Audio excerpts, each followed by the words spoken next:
Welcome. This is a technical explanation of how planes fly. According to Archimedes' principle of buoyancy, to float, boats must displace a weight of water equal to their own weight.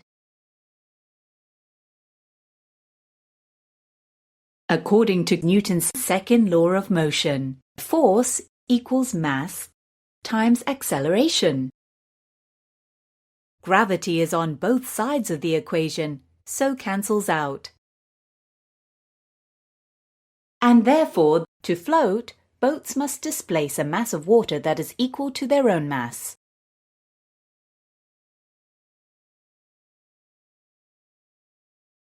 But Archimedes did not include the dimension of time. So, buoyancy is only applied to static objects in physics at present. What if the boat is moving? As the boat goes faster, the boat displaces a greater mass of water downwards each second, increasing the upward pressure under the boat.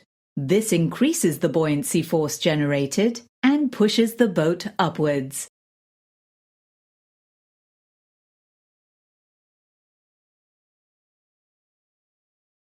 If wings are added to the boat, then the wings displace air downwards to generate lift.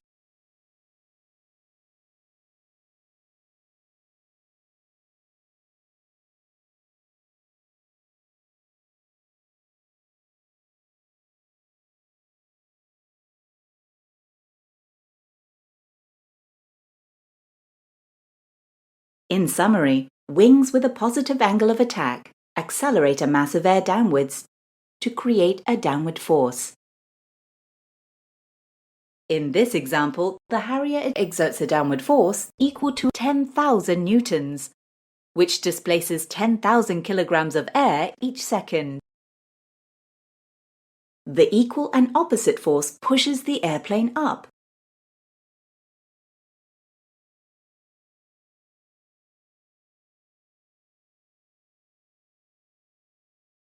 Note that this force required for lift is about 10% of the maximum thrust that is available from a Harrier's engine.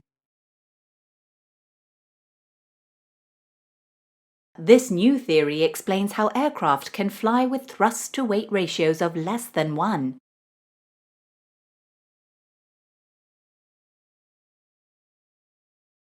Planes achieve buoyancy and fly when the air mass displaced down each second equals the plane's mass.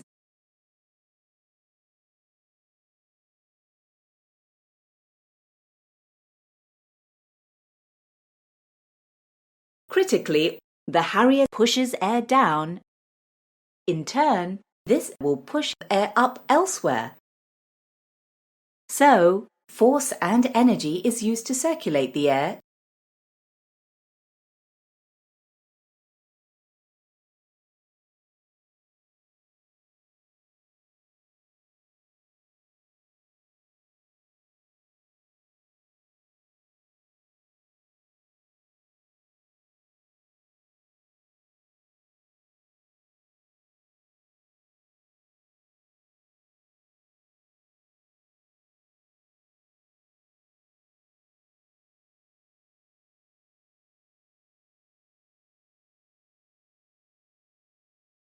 Simple experiments have shown that a helicopter drone at rest on the ground registers the same mass on a scale as a drone in a hover just above the ground.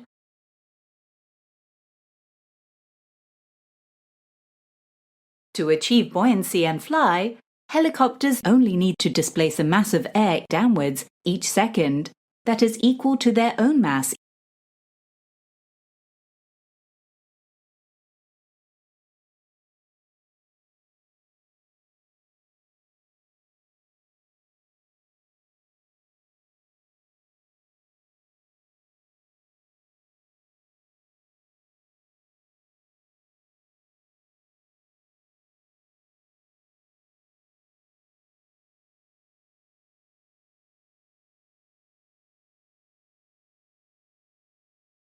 The argument for buoyancy is supported by research in a well-known aviation book, Understanding Flight, The authors claim that the lift of a wing is proportional to the amount of air diverted down.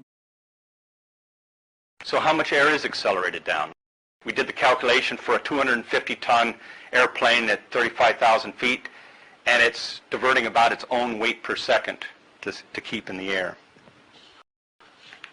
It's a lot of air.